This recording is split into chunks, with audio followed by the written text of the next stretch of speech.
Hola, comenzamos el ciclo Confianza y Decisiones de Usina de Conocimientos. Hola Santiago, buen día. Este ciclo que comenzamos allá por mediados de abril. Hola Estela, ¿cómo andás? A ver, vamos a conversar con Martín Sosa, que ya está ahí, firme en la brecha, como se dice. Ahí estamos conectando con Martín Sosa para hablar de confianza y decisiones. Hola Martín, buen día. Buen día, Miguel, ¿cómo estás? Se escucha bárbaro, ¿no? ¿Me escucha bien acá? Sí, sí. Bárbaro. Acá estamos conectando con el ciclo Confianza y Decisiones. Bueno, muy bien. Estamos en mediados de abril aproximadamente, en el contexto de, más que nada, el encierro este obligatorio producto de la pandemia, ¿no? Y ahí notábamos que el tema de confianza es esencial. Hace tiempo que venimos trabajando en ese tema, pero digo, cuando uno está encerrado, parece mentira, pero más por una situación de pandemia, parece mentira, pero afloran mapas mentales muy negativos, emociones muy encontradas, y la confianza se convierte en ese primer sentimiento que entra en tensión, ¿no? Entonces, en función de eso fuimos proponiendo y ya van veintitantos live, así que es un gusto conversar con vos, Martín, médico otorrino-naringólogo de San Rafael, Mendoza. Exacto, Miguel. Mira, tuve el gusto de formarme en la Universidad Nacional de Córdoba, en la Facultad de Ciencias Médicas. Ingresé por ahí el año 93, terminé mis estudios en el 99. Luego tuve unos años de formación en el Hospital San Roque, así que tengo unos sentimientos muy lindos de Córdoba, unas vivencias espectaculares. Eh, Como vos decís, siempre he estado involucrado por ahí con respecto a todo lo que es la toma de decisión y uno que en estas épocas del encierro, como vos bien decís, se replantea un montón de cuestiones, sobre todo de lo que hemos hecho, ¿no? Porque haces un, un reconto de todas las experiencias vividas y uno se plantea si habremos hecho bien o no todo lo que nos ha tocado vivir. Como vos decís, es una situación especial que nos toca vivir mundial, pero bueno, la toma de decisión yo creo que empieza desde muy chico, que uno empieza a tomar decisiones que equivocadas o no, y que bueno, que nos van guiando durante la vida y bueno, llega algunos momentos donde tenemos que hacer balance y esta época de pandemia creo que fue una época para hacer balance. Como mucha gente por ahí en la época de fiesta, de Navidad, Año Nuevo, uno hace un balance. Así que bueno, esta fue una época rara, diferente, donde tuvimos que hacer balance de un montón de cuestiones, de conductas, ahora que nos han limitado las salidas. Nosotros acá en Mendoza tenemos pocos casos confirmados y, por ejemplo, tenemos que salir a hacer compras según la terminación del número de documento. Y bueno, también es una cuestión de responsabilidad, toma de conciencia y toma de decisión también de qué es lo que nosotros vamos haciendo a diario, para no complicar sobre todo más la situación actual. Claro. ¿Y cómo ves ese compromiso ciudadano? Vos sabés que ahora, digamos, acá también se está pasando a las distintas fases en las que se va ampliando la cantidad de actividades, en los lugares donde uno puede andar, etc. Y, de todos modos, la consigna es mantener la distancia, mantener el tapabocas, tener los cuidados con el alcohol, limpiar la ropa cuando uno vuelve de afuera, sobre todo si está en zonas de más contacto con gente, etcétera, ¿sí? Ahora, salís a la calle y yo te digo, el otro día hice un cálculo, estaba frente al Parque de las Naciones y observando nada más, y tranquilamente te digo 70% sin tapabocas, 30% con tapabocas. Y si me equivoco y lo hago muy grande, 60-40. pero digamos que más de la mitad de la gente sin tapabocas. Lo que hace pensar, a ver, ¿qué pasa, no? ¿Cómo es ahí la situación? ¿Cómo la ves? ¿Hay compromiso realmente? Mira, ¿O no tanto? en San Rafael, donde yo vivo, que es al sur de la capital mendocina, a 240 kilómetros aproximadamente de capital, tenemos el intendente que ha tomado unas decisiones bastante acertadas desde el principio, donde se cerraron en los primeros 15 días todo lo que tenía que ver conexión con otros departamentos y se lograron resultados buenos porque se evitó que la gente entrara de otros lugares sin hacer testificaciones. El tema del compromiso, como vos decís, el compromiso personal de uno hacia la comunidad, tiene que ver mucho con una cuestión muy personal. Y bueno, la toma de conciencia, las publicidades que se han dado, yo que trabajo en el ámbito de la salud, por ahí lo vemos un poco más. La gente acá, dentro de todo, respeta. Yo te diría que acá el porcentaje es 80-20. 80 que usan el tapaboca y un 20 que no. O sea que está bueno que también, a ver, la toma de conciencia parte de uno, ¿no es cierto? Y tratar de evitar que todo esto que es una pandemia, que todavía bien no se sabe cómo se transmite el virus, porque, a ver, se habla un montón, pero como es algo nuevo, como siempre pasa, no sabemos si se transmite por el tacto, no sabemos si se transmite por las gotitas de la respiración, sabemos que a lo mejor por algún fluido, por el contacto directo, estrecho, pero todavía bien no se sabe. O sea, se está todo en fase de investigación. Lo único que se recomienda, como lo habrán escuchado en todas las propagandas, es lavarse bien las manos cuando uno llega a un lugar, o a tu casa o al consultorio, cambiarse la ropa, usar el tapaboca, el distanciamiento social, que son todas medidas preventivas. Y lo que podamos hacer mientras nos quedemos más tiempo en la casa o en el lugar donde estamos alojados es mejor. Por eso el tema de la cuarentena, que cada vez que una persona llega al departamento de San Rafael, que venga de otra provincia, por ejemplo, se le exige 14 días en lugares asignados. Entonces, bueno, se hace un control diario de temperatura, si hay síntomas, si no, que bueno, que eso, como te decía, son decisiones que se han tomado acertadamente para evitar casos y la propagación de esta epidemia. Bueno, ahí leía que la OMS eh, plantean, alguien firma un documento donde plantea que todavía hay, digamos, situaciones de mucho riesgo y, digamos, alertan sobre los cuidados porque todavía el virus está como mutando, como el movimiento, digamos que la cosa no pasó, ¿no? Exactamente. Y estamos viendo, por ejemplo, en las noticias de canales internacionales donde se están viendo rebrotes en Europa, sobre todo, porque esta cepa va mutando y como vos bien lo decís, no sabemos bien todavía hasta dónde puede llegar esto. O sea, si el daño todavía realmente es lo que ha pasado o todavía no llegamos al pico, ¿no? Como que esperamos acá en la Argentina un pico que sea dentro de 15, 20 días y como que vamos preparando el sistema de salud para que no golpee tan rápido y de forma tan acelerada los casos que necesiten internación. Sobre todo el problema es la internación en terapia intensiva, donde a veces los respiradores son insuficientes. En Córdoba les ha tocado vivir que han pasado de una fase 4, tuvieron que volver a fase 1, y bueno, en algunas provincias, como por ejemplo Catamarca, de repente no tenía caso, apareció un caso, vuelve a fase 1, San Luis ayer veía el gobernador que también lo anunció, vuelve a fase 1, o sea que tenemos miedo, ¿por qué? Porque no sabemos todavía cómo se transmite y realmente no tenemos una cura. Eh, Te recuerdo por ahí que la gripe común que todos a veces habremos padecido, en el año deja 650.000 muertes anuales en el mundo. Y nosotros con el COVID-19 llevamos aproximadamente 500.000 casos, o sea que todavía no superamos los casos de muerte por gripe anual en el mundo. O sea, fíjate vos que a veces la contradicción de que, a ver, nosotros acá en el sur de Mendoza, por ejemplo, teníamos los efectos del calentamiento global. Hay un Ujú. centro de esquí muy conocido que es Las Leñas, donde había 2 o 3 temporadas que no nevaba correctamente, o sea, la cantidad esperada. Este año ha nevado lo que nunca se imaginó que iba a pasar.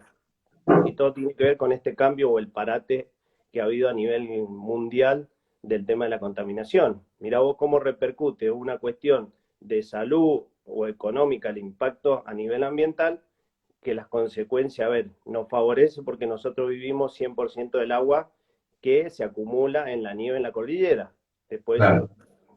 o sea que es una cuestión de salud, pero también nos influye en la economía, como en todos los lugares, y también nos trae aparejado el cambio climático que hubo durante todos estos años, el calentamiento global, y realmente ahora estamos disfrutando a lo mejor de ese parate que hubo a nivel mundial, y bueno, está nevando bastante en la cordillera que nos hacía falta. Una serie de personalidades, digamos, con la activación de Juliette Binoche, ¿te acordás? Esa actriz francesa muy grosa, ella impulsó con otros actores, actrices, personalidades, un manifiesto que creo que en realidad fue el año pasado, pero ese manifiesto después como que tomó vigencia ahora, ¿no? Que dice, no queremos volver a la normalidad. Ese es el No. manifiesto, no volver a la normalidad. Y tiene que ver con esto que decís vos, es decir, como vivíamos, los seres humanos veníamos degradándonos, la naturaleza se venía degradando, animales, las plantas, todo el ecosistema se venía degradando.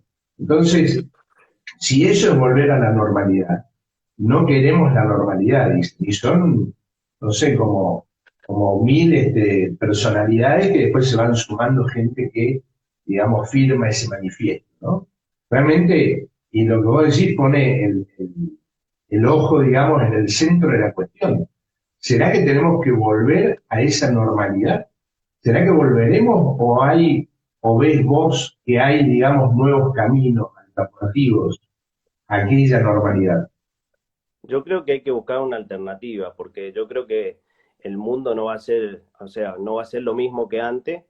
Fíjate vos que la cantidad de aerolíneas que han pedido la quiebra o el concurso de acreedores es notable porque el mundo se paró, no se está moviendo la gente, salvo por raras excepciones o laborales que tengas que viajar. Tengo un amigo que juega al vóley en Francia y ahora está esperando que el 5 de agosto pueda viajar a Francia porque él juega a nivel profesional. Y bueno, me decía que el mundo realmente en los aeropuertos se ve el parate, porque a ver, conglomeración de gente no va a haber como había antes, las zonas turísticas, por ejemplo, de Brasil, tampoco va a haber tanto como era antes, y fíjate vos los casos eh, de cantidad, ¿no es cierto? Por las Ujú. malas a veces decisiones de quien gobierna en ese momento, bueno, han tenido un mayor número de víctimas fatales, no solamente en Estados Unidos, sino en Brasil también, que son, bueno, grandes países de cantidad de gente. Yo creo que, bueno, que va a ir un cambio tecnológico, un cambio que nos tuvimos que familiarizar en la forma personal, sobre todo para a veces, hasta para dar clase, que me toca dar clase en una tecnicatura, y hay alumnos que están planteando que no quieren volver a las clases presenciales, ¿por qué? Pues se están en su casa, están calentitos, no se tienen que cambiar, no tienen que gastar en transporte, no se tienen que desplazar, pero no es el 100% porque acordate, nosotros vivimos en una zona donde a veces los distritos, que serían las zonas un poquito más alejadas del centro, no tenemos conectividad, o a veces hay gente que no tiene acceso a los medios tecnológicos, entonces, bueno, ahí va a estar la disyuntiva de que si volvemos, por ejemplo, a las clases presenciales o no. En el caso de la medicina, que por ahí nos toca a mí de cerca, la gente está yendo al consultorio salvo por urgencia, o sea, si le duele el oído, en el caso de la especialidad mía, va, concurre, o en el caso de una angina, pero ahora cualquier persona que tiene moco, que tiene fiebre, que tiene tos, no quiere desplazarse a ningún centro médico porque, a ver, dice, a lo mejor me hacen el hisopado, tengo COVID, me tengo que quedar encerrado, pero bueno, eso es parte también de una toma de conciencia en donde uno, si tiene síntomas, tendría que ir para hacer el aislamiento necesario y para que uno por ahí esté más refugiado en las cuestiones de sanidad y de evitar que esto se propague, porque acá también tenemos los casos, como también han tenido en Córdoba, que se viola la cuarentena o se rompe esta cuarentena, entonces por ahí hay casos donde terminan imputados personas totalmente sanas, pero bueno, si no respetamos las normas, por ahí también ponemos en riesgo a un montón de gente inocente o que no tiene nada que ver. Claro. No, además también me parece que existe ese temor de ir, digamos, al médico a un hospital, a una clínica o un consultorio, también por el temor a contagiarse ahí, en un lugar donde probablemente fueron otros pacientes que sí tenían un problema, resulta que voy por un resfrío y termino contagiándome, como un doble temor ahí, ¿no? Exactamente, es como vos decís, llegás a la guardia, a lo mejor vos decís, llegué por una fiebre o una congestión nasal y me voy con una neumonía, por ejemplo. Porque, a ver, Claro, la mayoría de los casos en esta época, por las temperaturas, son las infecciones respiratorias. Entonces, imagínate que cualquier infección respiratoria, los síntomas son muy similares en el caso del COVID, salvo que, a ver, que hay que tener mucho en cuenta en la falta de olfato y la falta de gusto, que eso es patognomónico del COVID-19, que a lo mejor en las otras infecciones no lo tenés. Entonces muchas veces hay gente que tiene miedo a desplazarse al hospital porque dice, me van a dejar encerrado, me van a hacer el hisopado, y entre claro, que pasa, desde que hace la consulta hasta que tenés los resultados, son 2 o 3 días que tenés que estar aislado en un centro de salud, con lo que trae aparejado de lo familiar, de lo sentimental, porque acá acordate que nosotros los latinos por ahí somos mucho más afectivos a lo familiar, a lo afectivo, entonces estar aislado, encerrado en una habitación, nos pone a veces muy mal, y a veces también eso influye en el sistema inmunológico nuestro, entonces nos volvemos a enfermar a lo mejor de otra cosa, te aparece una gastritis, una diarrea, entonces por ahí todo eso tiene que ver, como vos decías, y empezamos la charla con la toma de decisión. Decir, bueno, somos responsables, nos cuidamos, evitamos que esto empeore, porque, a ver, hay decisiones que nosotros tenemos que tomar. Si tenemos síntomas, lo ideal sería concurrir a un centro médico o un centro de salud, donde nos hicieran toda la testificación necesaria para descartar o para confirmar. claro. El índice de letalidad del COVID-19 es muy baja, es aproximadamente de un 2%, o sea que no quiere decir que si vos te agarras COVID te vas a morir. Sí la van a pasar muy mal las personas adultas, los mayores, que tienen la patología asociada a todo esto, que muchas veces son las víctimas, por ejemplo, en el caso de los geriátricos en Buenos Aires, que hemos visto que han desalojado a veces 70 personas y 65 estaban infectados, dieron positivo. Y no todos los casos positivos son sintomáticos. Entonces, tenemos, viste, ese miedo a veces de decir, che, ¿y si me toca a mí? ¿Y por Claro. qué no te puede tocar? O sea, nosotros, imagínate, en la salud estamos en riesgo todos los días. En San Rafael, específicamente, no hay casos confirmados hoy. Ujú. A lo mejor ha pasado alguna persona asintomática, pero no se hizo la testificación y pasó, y no hay brote hoy. No quiere decir que a lo mejor dentro de 10, 15 días podamos tener. Claro. Ahora, qué buena profesión la que tenés. Digamos que los médicos han pasado, en este contexto se ha visto mucho más, ¿no? Que es situaciones tan contradictorias como el día del aplauso o los horarios, mejor dicho, de aplausos, y que todo el mundo siente, digamos, que cada vez que se hacen movimientos así colectivos, masivos, podemos decir que los porcentajes de adhesión, después lo dicen las encuestas, a veces de un 60, 50 y pico, 70, lo cual es mucho, ¿no? Pero yo diría que ese aplauso de reconocimiento casi que representa el 100% de la ciudadanía. Y paralelamente a eso se ha dado las situaciones de rechazo a médicos en un edificio, en un lugar, porque claro, puede ser el portador de ese COVID que tanto miedo le tenemos. Entonces digo, una situación sumamente contradictoria en la sociedad, ¿no? ¿Cómo lo ves a Sí. eso? Mira, te voy a hacer a ver, una salvedad. Vos sabés que yo pongo siempre en relieve el trabajo que hacen las enfermeras y los chicos administrativos, que son la primera barrera que están frente a cualquier epidemia, son las enfermeras, los responsables a veces en tomar los datos cuando uno llega enfermo, porque el médico ya hasta que llegó el paciente al consultorio pasó por 2 o 3 escritorios donde le tomaron los datos, donde después se le tomaron los signos vitales. Entonces, esas personas también cumplen un rol muy importante, que a veces no son reconocidos como tal. Lo que sí veo también el escrache que han sufrido colegas en Buenos Aires, que debe ser muy duro, donde vivís en un departamento y te escriben en la puerta que te vayas, que no vas a contagiar. Todas esas cuestiones las veo mal, porque a ver, uno no quiere cuando está en salud de contagiarse para a su vez enfermar a otro. O sea, uno está atendiendo, tratando de aliviar algunos síntomas, porque yo digo que no somos curanderos, porque dicen, ¿me va a curar, doctor? No, te voy a aliviar algunos síntomas y si vemos que la terapia que te di por X o por tal causa, por análisis o por estudios de imágenes, le damos en la tecla con lo que nosotros nos hemos capacitado, bueno, te vas a aliviar, pero le digo, no curamos nada, si vos venís para que te curemos, no curamos nada, aliviamos síntomas, los que curan son los curanderos, digo yo, porque viste, muchas veces está el mito de decir, voy a la curandera que me cure el empacho, que me cure la ojeadura. Bueno, a ver, son parte de las cuestiones a veces en los pueblos más alejados de las capitales que pasan, tenés la curandera que la llevan todas las mamás, los chicos con empacho, y bueno, nosotros en la parte de salud, como hacemos una cuestión más científica, no te vamos a decir tomate un tecito, sino te vamos a recomendar alguna terapia que esté reconocida, que esté legalmente comercializada, para que uno por ahí se alivie de los síntomas. A ver, no está mal que a veces con la abuela, cuando tenés una gripe que te decía, tomate un té caliente con algún licor y 2 aspirinas y te acostabas a dormir y transpirabas y te mejorabas a lo mejor.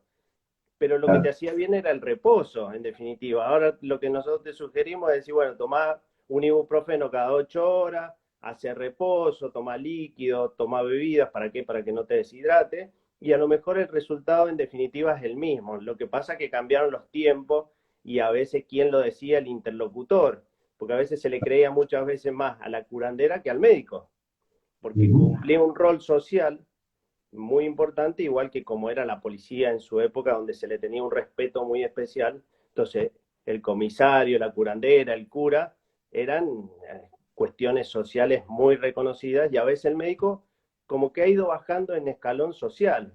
O sea, por ahí no se lo reconoce, no tiene una buena paga. Entonces, imagínate vos que vos estás en la trinchera y encima llegás a tu casa, te querés bañar y te encontrás una frase donde te dicen, tómatela, andate de acá porque no te queremos.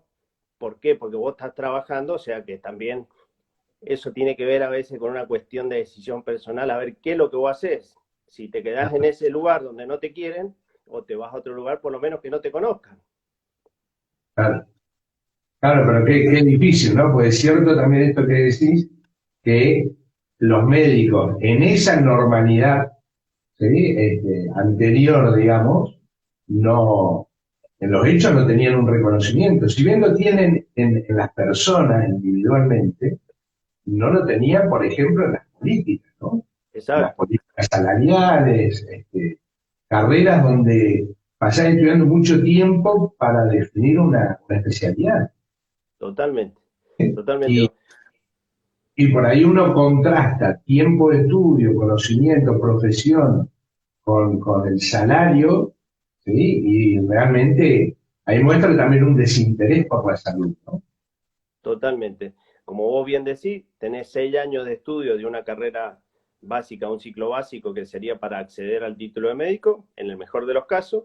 Después tenés que hacer una especialidad que lo mínimo te lleva 4 años, así que ya estás hablando de 10 años mínimo para salir al ruedo y recién ahí empezar a generar ingresos que vos digas, bueno, puedo tener mi casa, mi vehículo, sostener una familia. Y también vos te planteás, vos decís, che, valió la pena todo ese esfuerzo en la toma de esa decisión, que decimos, bueno, voy a estudiar tal cosa porque me gusta, pero uno siempre estudia o siempre se prepara en función de lo que le guste y no del salario, como vos bien decís, porque muchas veces a lo mejor muchos chicos que están estudiando medicina, si le contamos la realidad de todos los años que uno tiene que pasar para realmente generar ingresos, a lo mejor la mayoría no lo saben. No quiere decir que no lo vayan a continuar la carrera, sino que no saben al final de su preparación realmente cuál es el salario que van a percibir. Pero bueno, como vos bien decís, son tomas de decisiones que uno tiene, son a veces satisfacciones de haber cumplido con eso, con esas pequeñas metas que vamos teniendo, y la toma de decisión y el camino que uno va queriendo. A mí, como vos bien sabés, por ahí me gusta mucho involucrarme en las cuestiones relacionadas también con la sociedad, porque yo creo que parte también de toda una vocación de servicio.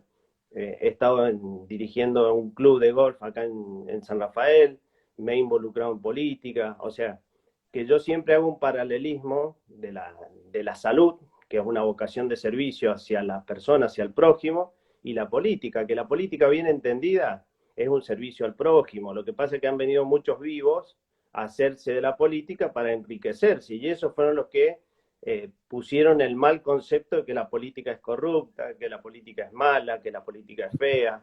Pero bueno, yo creo que también si no nos involucramos como sociedad, tampoco podemos ser críticos toda la vida si no nos tomamos un poquito de iniciativa y decir, bueno, me voy a meter aunque sea en la unión vecinal del barrio, ¿me entendés? Para tener mejor calidad de seguridad, de luz, de servicios. Pero hay mucha gente también cómodas, que se quedan calentitos en la casa, que critican, y yo muchas veces digo, bueno, ¿por qué no involucrarse? A ver, por lo menos tener la idea de qué es lo que se vive en alguna institución, para tener el concepto y luego poder opinar, criticar, o realmente decir, che, esto no es para mí. Claro. Bueno, vi que además te has ganado unos campeonatos al golf. Sí, algunos. Algunos, Igual algunos. hace como más de 6 meses que no estoy practicando por Claro, cuestiones laborales, y el golf, como muchas actividades, necesitas de más que nada de entrenamiento, de ir, de una práctica que yo lo veía y lo disfrutaba muchísimo a veces. ¿Por qué? Porque es un momento de distracción, es un momento donde vos te relajás y interactúas a veces con el medio ambiente. Y acá en la zona del sur de Mendoza tenemos unos paisajes muy bonitos, y cerquita acá de la ciudad tenés a 30 kilómetros, podés hacer actividades de mucho tipo. Si te gusta, qué sé yo, la vida al aire libre, tenés para hacer en invierno, que tenían los centros de esquí, que bueno, este año casualmente están todos cerrados. Tenemos baños termales, tenemos una serie de opciones muy importantes, que bueno, que es lindo, sobre todo la calidad de vida que tenemos en el sur de Mendoza. Es muy, y bueno, por ahí también tiene que ver con la toma de decisión. Yo vivía en Córdoba, vos imagínate que estuve trabajando en Córdoba y llegó la decisión de decir, bueno, me vuelvo a mi pueblo, y como dice el dicho, nadie es profeta en su tierra. Entonces, viste, te daba vuelta en la cabeza y decís, che, estaré tomando la decisión correcta, me irá a ir bien, porque bueno, como vos decís, tenés tantos años de capacitación y vos decís, che, me vuelvo a mi pueblo, la gente me irá a recibir.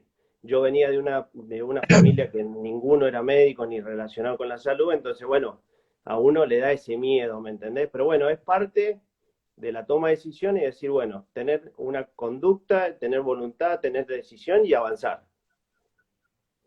claro. Y ahí fuiste y montaste qué, tu consultorio o entraste a una Mira, clínica. ¿Qué es lo primero que haces? está bueno que me hagas acordar. Lo primero que uno quiere cuando es muy joven, a ver, yo tendría 30 años aproximadamente, o un poco menos, 29. Lo primero que uno quiere es insertarse en el ámbito público para tener un sueldo, ¿me entendés? Un sueldo básico como para los gastos mínimos de uno. Eh, Golpeaba puertas, mira, te puedo asegurar que he golpeado más de 100 puertas en esa oportunidad y ninguno me dio la oportunidad por No, X causa. A ver, a lo mejor no venía con un apellido reconocido dentro de la salud, a lo mejor mis convicciones políticas en ese momento no eran las del gobierno de turno, porque también se padece eso también en todos lados. Y bueno, entonces empecé a trabajar en un consultorio privado de un amigo que era pediatra, que me dijo, bueno, veniste, que se había formado en Córdoba también, así que empezamos a trabajar. Y bueno, empezaron a pasar los años, ya llevo más de 14 años, y realmente me hicieron un favor todas ujú, esas experiencias de decir, bueno, a veces se te cerraba una puerta, pero se abrían otras oportunidades. Entonces muchas veces, hoy por hoy, digo, bueno, no me fue tan mal, ¿me entendés? Propio también a veces de la formación de uno, del carácter, de la forma de ser de uno. San Rafael es una ciudad muy especial, donde por ahí a la gente o le caes muy bien y te hace propaganda por donde sale, o a lo mejor le caíste muy mal y te escrachan por las redes sociales, como pasa habitualmente ahora, viste que se usa el Facebook no solamente para comunicarse y buscar amigos, sino también para transmitir a veces, o se arman esos foros de discusión donde te escrachan y te pegan por todos lados. claro.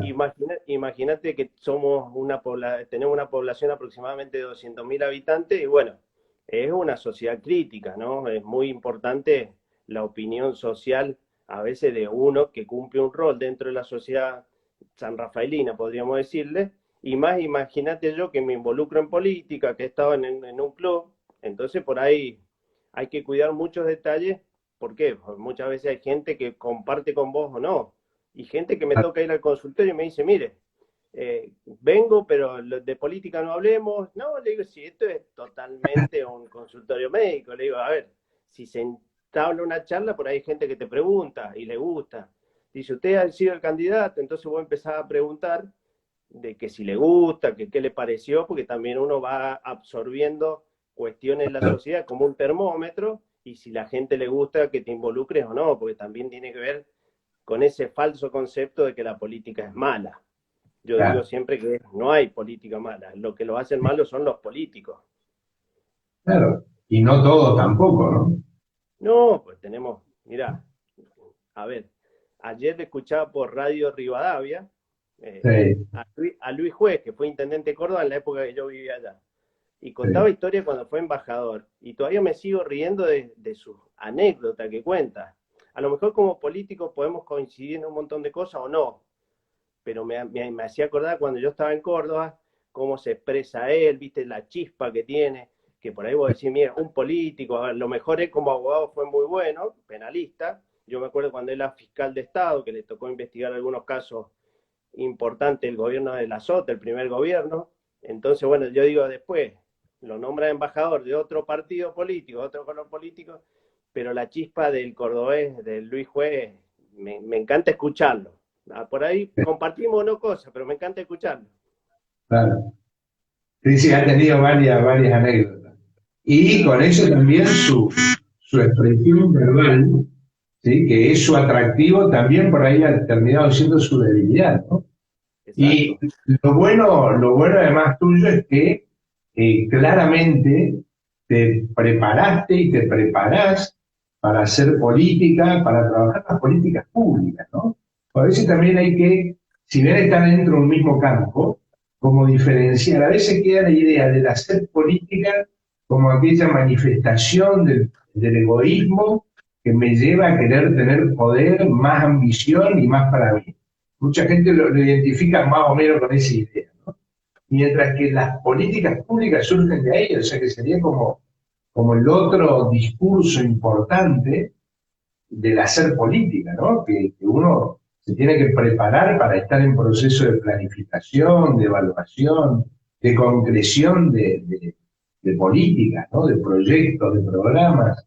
Y vos me parece tener esa línea claramente. Sí, yo hace aproximadamente 8 años que vengo preparándome en todas las cuestiones políticas, porque es más, estoy convencido que para llegar y hacer un buen papel hay que prepararse, o sea, ningún iluminado va a llegar y va a tomar decisiones si no tiene un equipo de trabajo, no tomó las decisiones correctas, no se preparó. Eh, yo vengo formándome, a ver, instruyéndome en un montón de cuestiones que no, por ahí no es el fuerte de uno, la economía, por ejemplo, economías regionales, todo lo que tiene que ver con eso, que a lo mejor no es el fuerte de lo que nosotros nos hemos preparado, que a lo mejor el fuerte sería eh, políticas de salud, pero no, a veces no podés opinar también de economía si no tenés un concepto básico. Entonces, como vos decías, hay que prepararse, hay que estar conectado indudablemente a partir de ahora con un montón de otras técnicas de comunicación, de transferencia a veces de trabajo, de teletrabajo, que tenemos que usar los recursos tecnológicos. Y yo creo que hay que prepararse para hacer un buen papel. ¿Por qué? Porque yo creo que es un acto de responsabilidad.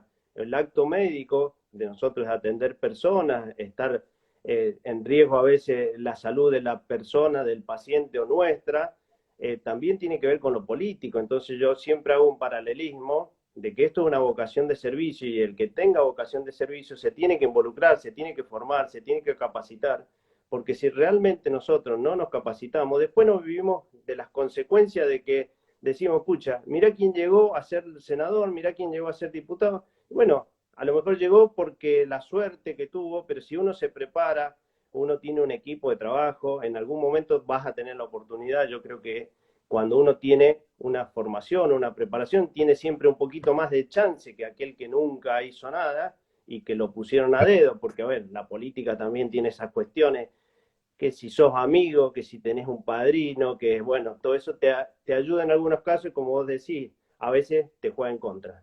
Pero bueno, yo creo que hay que formarse y indudablemente formando equipo, como todos ya lo sabemos, que esto no nos salvamos nosotros solos individualmente, sino tenemos que tener un equipo de trabajo y tenemos que tomar decisiones realmente que sean satisfactorias, porque a veces, muchas veces, el salario, como vos decís, que es lo que nos permite a veces abrigarnos o tener mejor o no calidad de vida, por ahí también tiene que ver con el sacrificio a veces de decir, che, me involucro en política para mejorar la situación de otras familias, no la mía personal, que es lo que ha Claro, pasado con muchos casos. Es decir, bueno, me meto en la política porque es una fuente laboral donde gano dinero durante 4 años y después, viste, chao, que me saque otro. Pero el claro. tema es involucrarse para realmente, bien entendida la política, realmente, por ahí admiro a algunos políticos, en el caso, ¿te acuerdas vos de Irigoyen? Notables a veces cordobeses, que yo siempre lo tengo muy presente, donde terminaron totalmente en la ruina, sin ir más, el presidente Alfonsín, Ricardo Alfonsín, no fue un empresario, el tipo fue un político de raza, donde daba gusto escuchar un discurso y realmente convencía, pero porque él también a su vez, primero, antes de convencer a la gente, él estaba convencido con lo que él transmitía, porque vos no podés transmitir algo que no estás convencido. Claro. Yo creo que tiene que ver con esas cuestiones, que la política tiene que servirnos de herramienta como para mejorar sobre todo la realidad que hoy tenemos tan triste del país, de un montón de gente que pasa necesidades, que es fundamental. Bueno, ese médico impresionante que fue don Arturo Ilia, ¿no? Que No, además era, digamos, un médico abierto al pueblo, realmente exactamente. abierto Claro, al él pueblo, e incluso con una concepción estratégica del Estado que impulsó grandes transformaciones en la salud, ¿no? Específicamente. Es decir, aprovechó sus conocimientos, su, digamos, trabajo en equipo, su construcción política para generar avances. Obviamente en un momento marcado por dictaduras, por mucho más autoritarismo y violencia en la sociedad que no le permitió plasmar todo ese proyecto. Pero claro, quizás fue, en esta etapa es como que se valora mucho más, ¿no? Ese tipo de políticas. sí, fíjate como vos bien decís, Ilía era el presidente que no me salía recién. Le costó el tema de la patente de los medicamentos y bueno, le costó la presidencia. Fíjate vos que una cuestión tan sensible como hoy, que nos toca vivir el tema de la vacuna, que no, que se dice que sí, que la están en el laboratorio en Gran Bretaña, en Estados Unidos, pero bueno, tocó un lado muy sensible económico mundial, donde fue el tema de la patente de los medicamentos y le costó la presidencia. Como vos bien decís, él tenía una formación en salud muy importante y bueno, puso el foco ahí, que bueno, los laboratorios manejan una suma importante de divisas, entonces bueno, manejan muchas cuestiones, no solamente en lo farmacéutico, sino también en lo político y económico mundial. Al Claro. presidente Ilía le tocó, bueno, padecerlo cuando él quiso ponerle, como decir, el cascabel al gato a estos laboratorios que sacaban rédito y no dejaban nada en el país. Como pasa también con muchas industrias hoy, por ejemplo, la minería, acá en Mendoza tenemos una ley que protege el recurso hídrico, que es la 7722, y hubo una época donde el año pasado se quiso modificar esa ley provincial, entonces, bueno, ponía en riesgo muchos de los recursos hídricos que la gente tenemos acá para consumir, no solamente para los viñedos, sino para el desarrollo regional. Hay una zona muy rica en Tupungato que tiene unos vinos espectaculares y donde han venido recursos extranjeros a invertir y se estaba poniendo en riesgo también el consumo nuestro. Nosotros tenemos diques donde se abastecen las plantas potabilizadoras y el recurso hídrico se iba a usar para, bueno, para toda la cuestión minera y bueno, ahí salió la gente, se movilizó, fue en la época de la fiesta, o sea que el gobierno como que quiso usar la fiesta para que la gente estuviera distraída por un lado y la gente se movilizó, salió y bueno, no se pudo modificar esa ley. Se votó, por ejemplo, un día viernes se votó que se modificaba la ley y fue tanto la presión social que el día martes tuvieron que volver a reunirse los legisladores y votar en contra de la ley que ellos mismos habían aprobado hacía 3 o 4 días atrás. O Claro. sea que por ahí muchas veces la gente como yo digo, no come vidrio, o sea que, a ver, le podés vender un montón de otras cuestiones, pero que realmente cuando hay cuestiones importantes, como que si no hay agua no hay vida, como dice el eslogan, es importante la presión social para ese toma de decisión. Y en Mendoza, bueno, no se hace minería como en algunas otras provincias, por ejemplo San Juan, y le ha ido bien en la cuestión económica, pero hay muchos pueblos afectados donde, bueno, el recurso hídrico se priorizó para la minería y no para la salud ni para el desarrollo regional. Esta contradicción que se presenta hoy entre salud, ¿sí? Salud humana, podemos decir, aunque es como obvio, pero vale remarcar salud humana, y por otro lado, economía, ¿no? ¿Cómo ves esa contradicción? Mira, yo creo que habría lo ideal, el ideal sería que fueran de la mano la economía con un desarrollo regional y priorizando también la salud humana, obviamente. Acá si no tenemos salud, no podemos pensar en ningún desarrollo de ningún tipo. Porque, a ver, somos seres humanos los que tomamos las decisiones, somos seres humanos los que vivimos en esta economía o en esta región de la República que nos toca. Y no podemos vivir prácticamente con la economía solo sin pensar en la salud. Yo creo que tienen que ir mucho en una interrelación, en un feedback necesario. ¿Por qué? Porque si no tenemos un desarrollo económico, tampoco las sociedades progresan, las sociedades pueden estar avanzando. Y también, como yo siempre digo, a ver, la medicina se basa o tiene muchos estudios hoy, por ejemplo, en diagnóstico por imagen, donde usamos minería. Por ejemplo, los televisores, los celulares, sin ir más lejos, todos queremos tener el último celular, pero es minería. Los vehículos, el combustible es un mineral que lo sacamos, o sea que todo tiene que ver con una ecuación en equilibrio para que nosotros podamos desarrollarnos, tener recursos, sin dejar de observar la salud, porque es fundamental para un desarrollo sustentable, como decimos nosotros, de una sociedad, tener los recursos, ya sea naturales que nos brindó la situación coyuntural donde vivimos, y el desarrollo a veces también de los recursos minerales que tenemos, o a veces de otro tipo, como es el turismo, por ejemplo, ahora que se está viendo que la matriz productiva de Mendoza se está focalizando más en el turismo que en lo agroindustrial.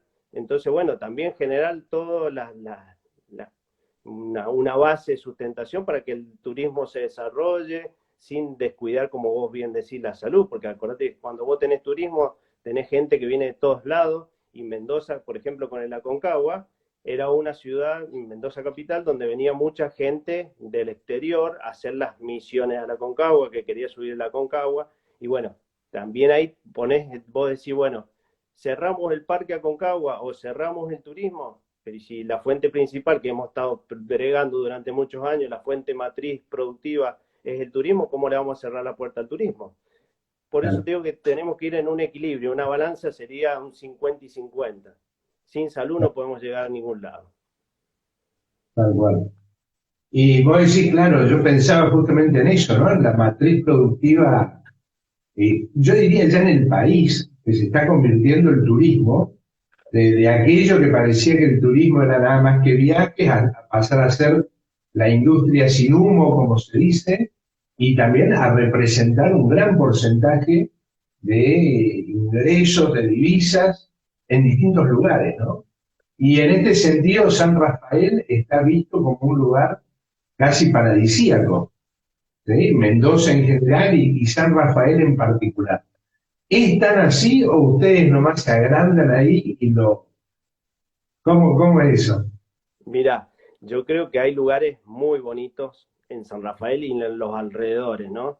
De por sí el mendocino es más retraído, no es tan abierto como el cordobés en el sentido de decir, che, mirá, muestro todo, viste, en Córdoba vos cualquier pueblito cerquita ahí de Carlos Paz y Chocrú tenés siempre un complejo turístico. Acá no, a lo mejor pasan más kilómetros para que puedas tener un camping, que tengas que tener esa, a ver, cómo decir yo, las comodidades de tener un centro de turismo donde tengas todas las comodidades como Córdoba se preparó durante muchos años, ¿no es cierto? Como que San Rafael recién está poniéndose en marcha el concepto de que al turista hay que cuidarlo, al turista nos viene a dejar divisa, o sea, como que todavía ese concepto está recién aflorando. Hay un montón de lugares donde se puede hacer una cuestión turística económica, porque yo creo que realmente, como vos bien decís, la industria sin humo, no contaminante, el turismo es fundamental para cualquier tipo de desarrollo regional, y sobre todo cuando las industrias nuestras han fracasado, no llegaron a un buen resultado en lo económico, decir, bueno, el turismo, brindarle las necesidades, o a veces los operadores turísticos, que son esas empresas que se vienen a instalar, bueno, decir, bueno, tener algún tipo de cuestiones, como vos decís, políticas económicas relacionadas al turismo, o sea, brindarles las necesidades que ellos tienen, que necesitan, por ejemplo, en las tasas municipales, todo eso tiene que ver con toma de decisiones y con políticas de Estado, de decir, bueno, si nos vamos a dedicar al turismo, brindémosle todas las herramientas para que esa gente se desarrolle y que en definitiva, indirectamente nos viene mejor a todos.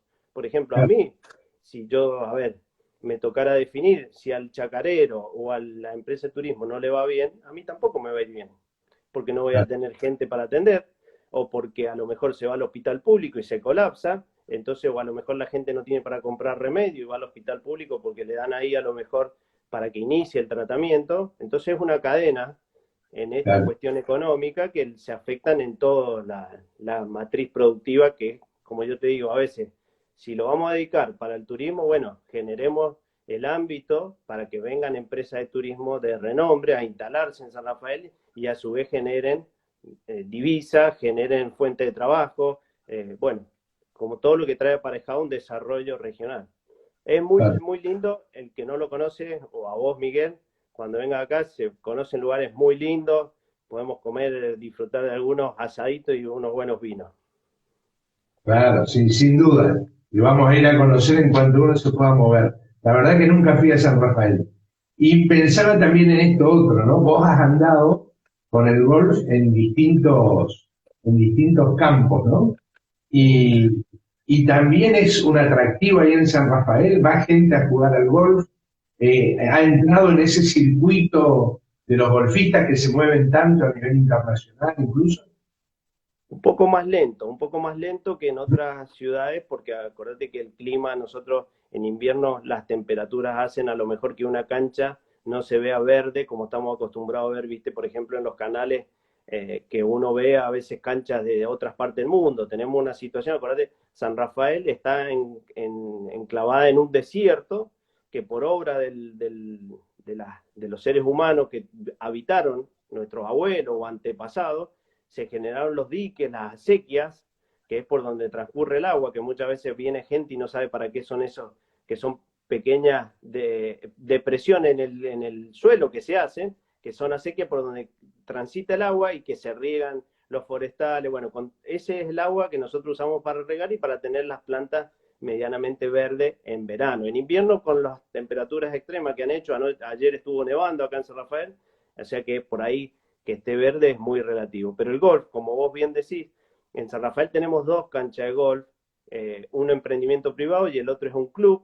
Entonces, por ahí la gente le cuesta porque siempre tiene el prejuicio de decir que el golf es caro, que el golf es elitista, que para una cierta estatus social. Y bueno, por ahí ese mal concepto yo lo transporto a Córdoba, donde, bueno, la cuna del golf, como yo digo, porque hubieron grandes golfistas, el Pato Cabrera, el Gato Romero, en Tucumán estuvo el Pigu Romero también jugando a un nivel internacional muy importante, donde eso sirvió para que esa gente promocionara el golf y trajera a sus clubes a veces también otros torneos donde la gente se engancha y se contagia.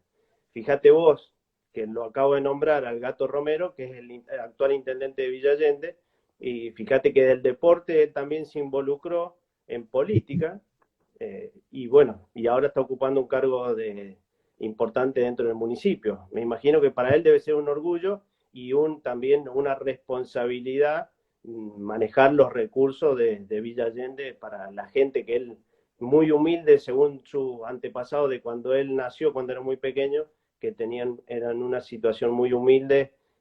Bueno, y llegar a ser intendente de un lugar me parece que es el honor más grande que puede tener una persona. y hacer bien las cosas, obviamente. Claro. O sea que con esto que decís, que el honor que implica ser intendente, claramente, cuando vos decís, me interesa la política, las políticas públicas, preparar equipos, obviamente que pensás en ejecutivos. Es decir, pensás en la intendencia, no como algo lejano, sino como algo próximo, y en una de esas pensás también en una gobernación. ¿Quién te dice? ¿Quién te dice? ¿Viste? Es paso a paso, como dijo un director técnico de fútbol. Mostaza Mel lo decía siempre, vamos paso a paso. Yo creo que siempre esto es una escalera donde tenés que ir pisando muy bien, con conocimiento sólido, con equipos, como vos bien decís, porque nadie llega solo a ser intendente o a ser gobernador. Yo creo que hay que formar equipos.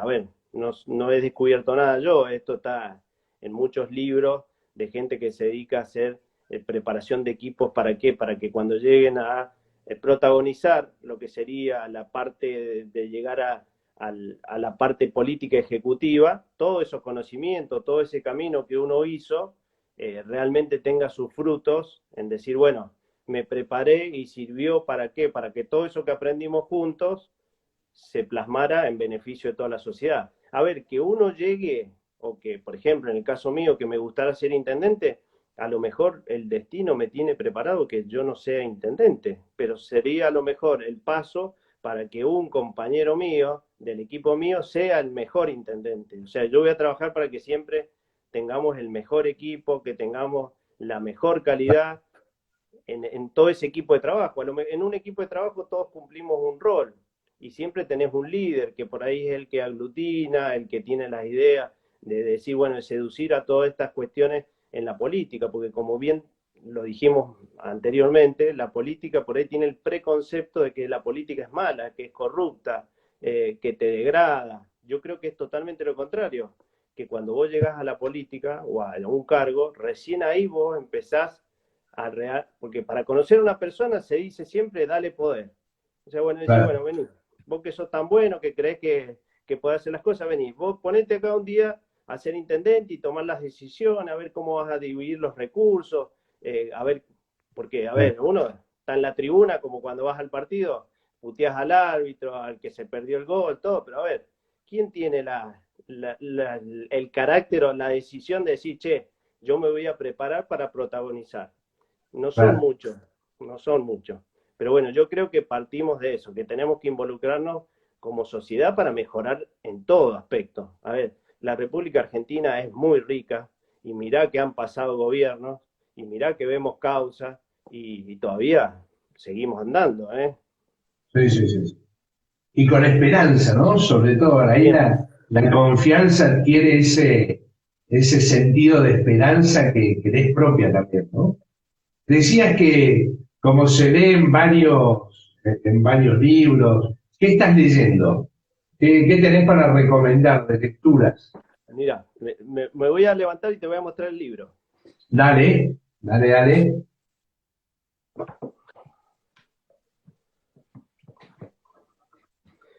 Te voy a recomendar dos libros. Uno es este, Cuerpo, Mente y Golf, Ah, mirá qué bueno. y Cuerpo, otro mente y libro, gol. ajá, es de Pablo Sola, que es un instructor que tuvo la Asociación Argentina de Golf, excelente persona, que él hace un paralelismo de la vida, el golf y las decisiones que uno toma en la vida. Mirá Porque, qué bueno, bueno. muy bueno, te lo recomiendo. Y otro libro es este, El Legado. Ah, sí. Sí, sí, sí. A ver, es muy bueno porque, bueno, como vos lo habrás leído seguramente, los All Black, que uno los admira cómo juegan y, bueno, tiene también un trabajo de fondo y un líder que, bueno, que transmite o seduce a todos sus compañeros para llegar al triunfo o lograr el objetivo. Sí, Son los ese dos. de Kerr es un librazo, yo lo recomiendo y lo Sí, utilizo mucho en capacitaciones de liderazgo y en todos esos temas. Muy bueno. sí, muy bueno. ¿Te acordás que tenemos una foto con un puma? ¿Te acordás en la Sí, tijera? En la tijera, exactamente. con este chico que es acá de la tablada, este, que lo vimos inmenso, tiene como 2 metros, una mole. Imagínate yo que mido 1,64 al lado de él. Pero los dos quedamos así chiquititos al lado de ese inmenso, Sí, que es una segunda línea espectacular, de claro. Jaguar y de los Pumas.